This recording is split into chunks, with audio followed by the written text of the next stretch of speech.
আসসালামু আলাইকুম সুপ্রিয় শিক্ষার্থী বন্ধু।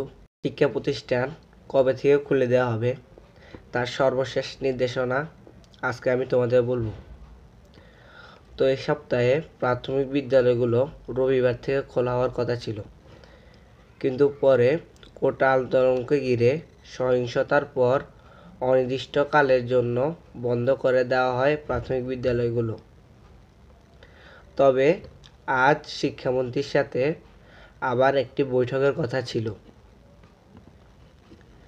তো বৈঠকের মাধ্যমে সিদ্ধান্ত করা হবে যে প্রাথমিক বিদ্যালয়গুলো আর অন্যান্য বিদ্যালয় যেরকম কলেজ, মাধ্যমিক শাখা এগুলো কবে থেকে খুলে দেওয়া হবে। তবে এ সপ্তাহে খুলে দেওয়ার সম্ভাবনা বেশি রয়েছে। খুললে প্রথমে প্রাথমিক বিদ্যালয়গুলো আগে খুলবে, তারপর অন্যান্য শাখার শিক্ষা প্রতিষ্ঠানগুলো খুলে দেওয়া হবে। তো তোমাদের অধিকতর সম্ভাবনা রয়েছে এ সপ্তাহে শিক্ষা প্রতিষ্ঠানগুলো খুলে যাওয়া।